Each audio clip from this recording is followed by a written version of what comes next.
అధికారంలో ఉన్న ప్రభుత్వం వెళ్తుంది. ఖచ్చితంగా వైఎస్ఆర్సీపీ కూడా ప్రజా సమస్యల మీద పోరాడి క్వశ్చన్ చేసే హక్కు ఉంటుంది. అది అసెంబ్లీకి వచ్చి మాట్లాడండి ప్రజల సమక్షంలో అని వాళ్ళు అడుగుతున్నారు. రైట్ కీర్తన్ గారు, ప్రజా సంక్షేమం జరిగితే ప్రజలు రోడ్ల మీదకి రావాల్సిన పరిస్థితి ఎందుకు ఉంది? తల్లికి వందనం చాలా మందికి అందడం లేదు. అదేవిధంగా నిరుద్యోగ వృత్తి అని వీటికి సంబంధించి కూడా మాట్లాడుతున్నారు వైఎస్ఆర్సీపీ నుండి. మీ కామెంట్ ఏంటి కీర్తన్ గారు? సార్ ఊరికనే అంటే ఏదో ఒక స్టేట్మెంట్ పాస్ చేయాలని ఇక్కడ ఆధారాలు లేకుండా మాట్లాడితే అవహేళన అయిపోతారు. నేనేమంటానంటే అలాంటి వాళ్ళు ఉన్నప్పుడు ఒక సెల్ఫీ వీడియో తీసుకొని రండి ఇక్కడికి, లేదా వాళ్ళని కూర్చోబెట్టుకోండి మీ పక్కన.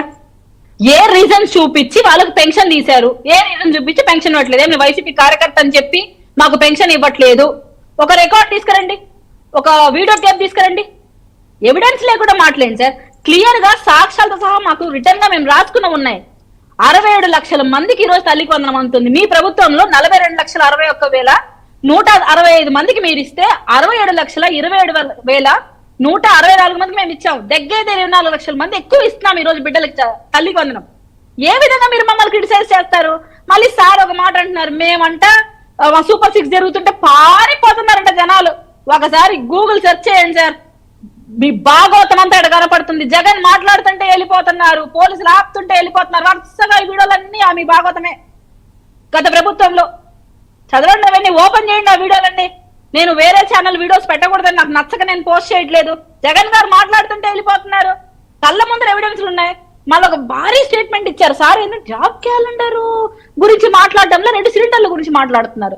గత 5 ఏళ్లుగా జాబ్ క్యాలెండర్ అని చెప్పి యువతని ముంచేశారు సార్ మీ ప్రభుత్వంలో. మీరు కూడా మాట్లాడుతున్నారు 2 సిలిండర్లు ఇచ్చారు, 3 అని చెప్పుకుంటున్నారు. సంవత్సరంలో 3 సిలిండర్లు ఇస్తామన్న మాట ఇచ్చాం, దాన్ని ఇంప్లిమెంట్ చేసుకుంటూ వస్తున్నాం. జాబ్ క్యాలెండర్ అసలు దేవుడికి అసలు ఆ కథే ఊసేలేదే. వాలంటీర్ ఉద్యోగాలు, సచివాలయం ఉద్యోగాలు కూడా మీరు జాబుల కింద ప్రకటించుకున్న మీరు మాట్లాడుతున్నారు. మళ్ళీ నిజంగానే ప్రజల్లోకి వెళ్ళాలంటే సూపర్ 6 ఇంప్లిమెంట్ చేస్తేనే వెళ్ళాలనే మీ మాట కరెక్ట్ అయితే నాకు ఒక డౌట్, మద్యపాన నిషేధం చేసే మిమ్మల్ని ఓటు అడుగుతానని జగన్మోహన్ రెడ్డి గారు మీరే మా నమ్మకం అని ప్రజల్లోకి ఎలా వెళ్ళారు? సిద్ధం సభల ద్వారా ప్రజల్లోకి ఎలా వెళ్ళారు? అలా వెళ్ళకూడదు కదా ప్రజల్లోకి. మొత్తం మీరు ఇంప్లిమెంట్ చేసి మీరు ఇచ్చిన హామీలు, నవరత్నాలు, నాన్నగారి బొమ్మ ముందు కొడుకు గారి బొమ్మ వెనకలేమో ఉంది. మళ్ళీ నాన్నగారు వెనక్కి కొడుకు ముందుకు వచ్చాడు, తర్వాత నాన్న వెళ్ళిపోయాడు, దాని తర్వాత మద్యపాన నిషేధం వెళ్ళిపోయింది దాంట్లో నుంచి. మీరు కూడా ఈ రోజు వచ్చి ఇక్కడ కూర్చొని రీతులు చెప్తున్నారు. అసలు ఎన్ని ఫండ్స్ రిలీజ్ అవుతున్నాయి, ఎన్ని రోడ్లు పడుతున్నాయి, ఎంత సంక్షేమం జరుగుతోంది? అసలు ఈ టిక్ టాక్ బ్యాచ్ ఉంటుంది చూడండి సార్, ఈ ఇన్స్టాగ్రామ్ బ్యాచ్, వీళ్ళందరూ సూట్లు బూట్లు వేసుకొని ఇన్వెస్టర్స్ అని చెప్పి షో ఆఫ్ చేస్తున్నారు. వీళ్ళే సెల్ఫీలు ఎత్తుకున్నారు, వాళ్ళు ఇన్వెస్టర్స్ మా కర్మానికి. ఇటువంటివన్నీ మాట్లాడితే కాదు, సలహాలు ఇవ్వడం కాదు, పబ్లిసిటీ పిచ్చి కూటమి ప్రభుత్వానికి ఉందంట. వైసీపీ మాటలే ఇవి. 200 రూపాయలు మీ సాక్షి పేపర్ కట్టబెట్టి వాలంటీర్లని ప్రతి ఇంటికి వెళ్ళి సాక్షి పేపర్ ని ప్రమోట్ చేయమని చెప్పిన వ్యక్తులు మీరు. రంగుల పిచ్చితో మొట్టిక్కాయల మీద మొట్టిక్కాయలు హైకోర్టు దగ్గర వేయించుకున్న వ్యక్తులు మీరు. మీరు ఆడంబరాలకి, అట్టహాసాలకి ప్రజాధనాన్ని దుర్వినియోగం చేసుకొని అక్కడ రిషికొండకి 453 కోట్లు మీ విలాసాలకు ఖర్చు పెట్టే వ్యక్తులు మీరు. కూటమి ప్రభుత్వం గురించి మీరు మాట్లాడుతున్నారా? సారీ ఫర్ ద కరప్షన్ అండి కీర్తన్ గారు. అది మళ్ళీ పాపం అనవసరంగా రీల్స్ అండ్ ఇన్స్టాగ్రామ్ వాళ్ళని, టిక్టాకర్స్ ఎందుకు కానీ వైసీపీ ఐపాక్ లేదా సోషల్ మీడియాని మెయింటైన్ చేసిన కొంతమంది అక్కడికి వచ్చారనేది వాస్తవం. ఆ ఫోటోలు కూడా ట్రెండ్ అయినాయి అనుకోండి. మనం ఒక్కసారి కుట్టిపోయిన బ్రహ్మానందం గారి యొక్క కామెంట్ కూడా తీసుకుందాం. బ్రహ్మానందం గారు ఉన్నారా? రైట్ డిస్కనెక్ట్ అయినట్టుంది. సో ఫైనల్గా మీ కన్క్లూజన్ ఏంటి? పాదయాత్రి గారు మీరేం చెప్దాం అనుకుంటున్నారు ఫైనల్గా? నేనైతే సూపర్ హిట్ అనేది సూపర్ 6 అనేది సూపర్ హిట్ అవ్వలేదు. ఖచ్చితంగా అందులో చాలా ల్యాబ్స్ ఉన్నాయి. ఆ ల్యాబ్స్ అన్ని ఇంకా ఇవ్వని పథకాలను కూడా కంప్లీట్ అయినట్టు చెప్పుకుంటూ మేడం గారు, జనసేన మేడం గారు అంటారు, మీరు ఇట్ట పెట్టుకొని వెళ్ళారు కదా అంటే నేను ఒక మాట అంటాను, అంటే మీరు ఇప్పుడు నిరుద్యోగ భృతి కానీ ఆడబిడ్డ నిధి కానీ ఇవ్వము అంటారా? ఇవ్వకుండానే మేము ఎలక్షన్ కి వెళ్తామంటారా? హక్కు మీకు లేదు. ఒక సంవత్సరం వరకే మీరు మమ్మల్ని క్వశ్చన్ చేసే రైట్ మీకు లేదు, అంత అర్హత మీకు లేదు అంటున్నాను నేను. 5 ఏళ్లుగా ఇంప్లిమెంట్ చేయగానే సిగ్గు లేకుండా ప్రజల్లో ధైర్యంగా పోయిన వ్యక్తులు మీరు. మీరు వచ్చి కూటమి ప్రభుత్వంలో ఉన్న వ్యక్తుల్ని సంవత్సరంన్నరకే క్వశ్చన్ చేసే రైట్ మీకు లేదు. గత ప్రభుత్వంలో మేము మాటలన్నీ భరించాం. ఎక్కడ మిమ్మల్ని మేము క్రిటిసైజ్ చేయట్లేదు. తల్లి సార్, సమాధానం సార్, చెప్పు మిమ్మల్ని తల్లి. అనట్లేదు సార్. వీడు మీ నేను ప్రభుత్వంలో ఏమంటానంటే గత ప్రభుత్వం నేను నేను ఓటు పని ఏమంటానంటే చెప్తున్నాను. మీకు సంబంధం లేదు దాంతో. రైట్ రైట్ మాట్లాడండి ఒక్క నిమిషం please. కీర్తన్ గారు చెప్పండి పాదయాత్ర గారు చెప్పండి. నేనేమంటానంటే ఇప్పుడు కీర్తన మేడం గారికి నేను ఒకటే మాట నేనేం అడుగుతున్నానంటే అసలు నిరుద్యోగ భృతి ఇస్తారా ఇవ్వరా, ఆడబిడ్డ నిధి ఇస్తారా ఇవ్వరా, ఇస్తే ఎప్పుడు ఇస్తారు ఇప్పుడు 15 నెలల బకాయిలు కల్పిస్తారా, ఈ 15 నెలల బకాయిలు ఎక్కడ కొట్టినట్టే? రైట్ బిఫోర్ దట్ అమ్మఒడి గత వైఎస్ఆర్సీపీ ప్రభుత్వంలోకి రాగానే వెంటనే ఇచ్చారా, కొంత జాప్యం అయినా జరిగిందా పాదయాత్ర గారు? 6 months సార్. 6 మొదటి months. సంవత్సరమే January. ఇచ్చాం. మరి అవన్నీ కలిపి ఇచ్చారా? మొదటి సంవత్సరమే ఇచ్చాం. అదే సార్, నేను మీకు చూపిస్తాను. గ్యాప్ లేదా? నేను మీకు చూపిస్తాను జనవరికి నాకు ప్రూఫ్ కావాలి. మొదటి సంవత్సరం అది జూన్ ఏమండి, మా ప్రభుత్వం జూన్ లో వచ్చింది. అమ్మఒడి ఎప్పుడు జనవరిలో ఇచ్చారు? ఇచ్చేసాం. ఎప్పుడు ఇచ్చారు? అదేనండి జూన్ లో మా ప్రభుత్వం వచ్చింది, జనవరిలో ఇచ్చాం. జనవరి, ఫిబ్రవరి. అదే మొదటి అకాడమిక్ ఇయర్ లోనే మేము ఇచ్చాము. వీళ్ళు అవును. రెండవ అకాడమిక్ ఇయర్ లో ఇచ్చారు.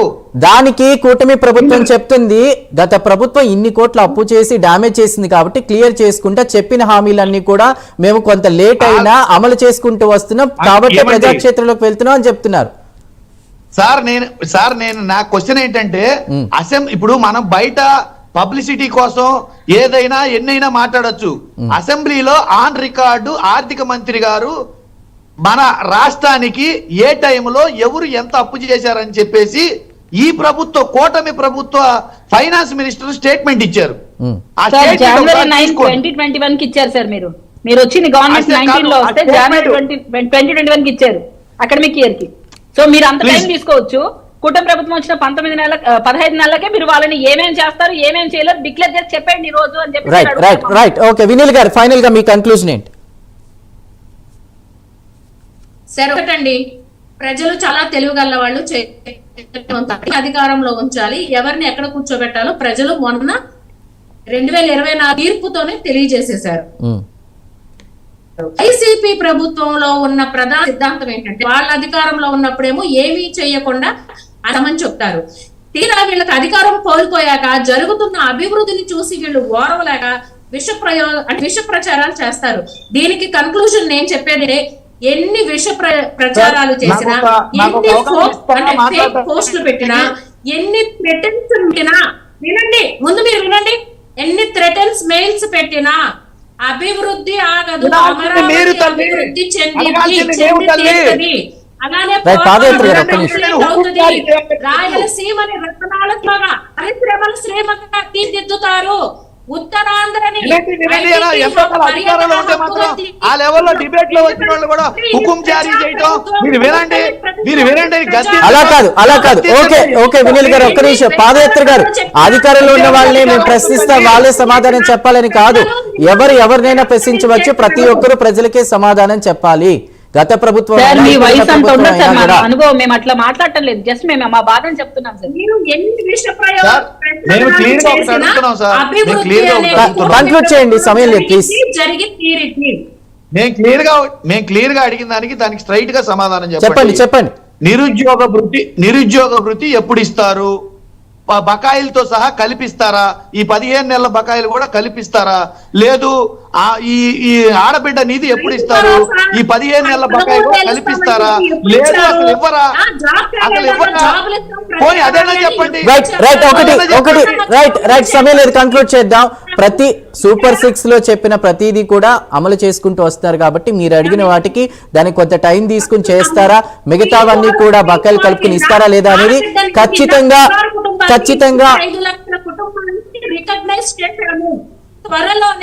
రైట్ P4 విధానం తీసుకొస్తున్నారు అన్ని ఓకే. వినీల్ గారు చూద్దాం అవన్నీ కూడా మరి ఏమైనా దానికి సంబంధించి మాట్లాడతారా లేదా ఏదైనా సభ పెట్టి అనేది అడుగుతుంటే సూపర్ 6 లో హామీల గురించి అడుగుతుంటే మీరు రైట్ ఆ సూపర్ 6 లో హామీలే ఒక్కొక్కటిగా చేసుకుంటూ వస్తున్నారు కాబట్టి కొంత టైం ఇస్తే వాళ్ళు దాని గురించి కూడా ఒక క్లియర్ కట్ ఇన్ఫర్మేషన్ ఇస్తారు. వెయిట్ చేసి చూద్దామండి. రైట్ అది ప్యానెల్ సభ్యులు ఎలా చెప్తారు, అది అక్కడ ఉన్నటువంటి ముఖ్యమంత్రి ఇస్తారా ఇవ్వరా, ఇస్తే బకాయిలతో కల్పిస్తారా అని అడుగుతున్నాం. రైట్ అలా కూడా అడగకూడదా? రైట్ అడిగారు ఖచ్చితంగా, మరి దానికి సంబంధించి మాట్లాడతారేమో చూద్దాం, సమయం లేదు. చెప్తారా సార్? చెప్పలేదు కదా. రైట్ వినీల్ గారు థ్యాంక్ యూ అండి. పాదయాత్ర వెంకటేశ్వరరావు గారు థ్యాంక్ యూ, కీర్తన్ గారు, అదేవిధంగా కుట్టుబైన బ్రహ్మానందం గారు, అందరికీ కూడా thank you. Super 6 super hit అయిందని కూటమి ప్రభుత్వం చెప్తుంటే సూపర్ ఫ్లాప్ అయిందని వైఎస్ఆర్సీపీ అంటుంది. ఏదేమైనా ప్రజలు గమనిస్తున్నారు. సో ఇది వాటి prime debate. Keep watching prime news. ఇప్పుడు చూసుకుంటే